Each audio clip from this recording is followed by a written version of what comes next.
Hello, Sean. I haven't made a video to you in the longest while. So your main premise in this video is that, well, you find it strange that a majority of the world believes in God, and if there really is no God, then that's pretty strange that a lot of the world does believe in God. Wow. I honestly didn't think you could go lower than you just did, Sean. Appealing to the masses now. How desperate can you be to gain supporters? Seriously, Sean, I don't mean to offend you, but I find that kind of reasoning and that kind of logic distasteful. In case you can't see the glaring flaw in your argument, Sean, allow me to point it out by simply saying, well, just because a majority believes in something doesn't necessarily make it true. So in order for me to illustrate this point, I will use an example you could probably relate to. So, many people believed what Kent Hovind had to say. Does that make what Kent Hovind said true? Of course not. As time has shown over and over again, Kent Hovind is a convicted liar and fraudster, and has the scientific insight of about, at most, an 8th grader.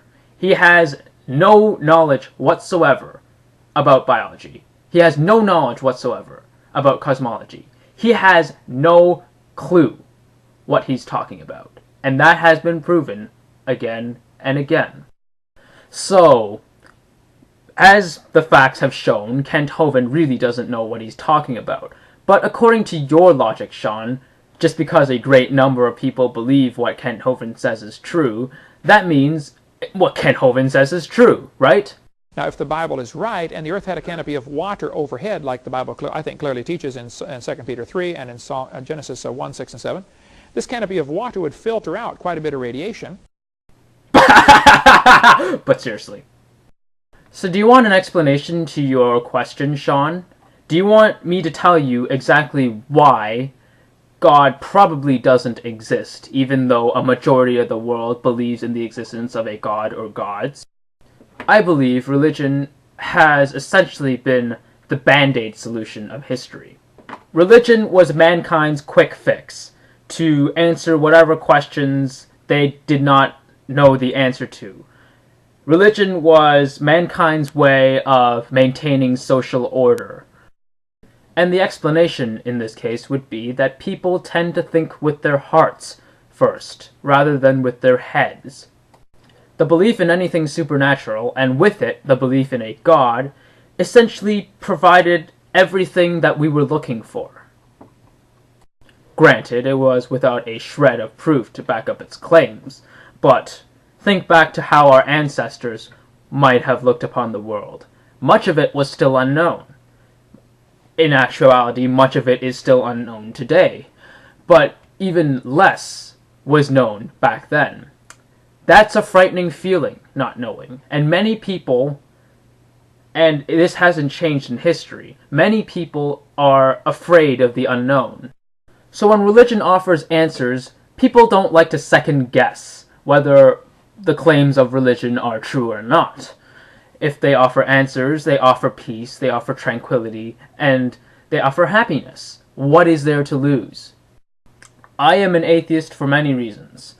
But I believe that there is one reason that overminds them all. And I believe this is true for many agnostics and many atheists as well. We are the minority who would look religion in the face and say, no, we will not accept your claims because it feels good. We will not accept your claims because it might be the easy way out. We will only accept your claims if there is evidence to prove that your claims are true.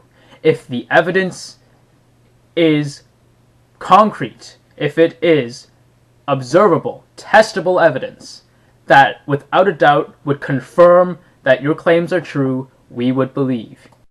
Atheists and agnostics choose not to believe because we do not follow the opinions of the crowd. We will not follow whatever the world just happens to believe in, because we demand a standard of proof that you guys simply do not satisfy. And no amount of followers that you might have will ever change the fact that you can't prove your claims.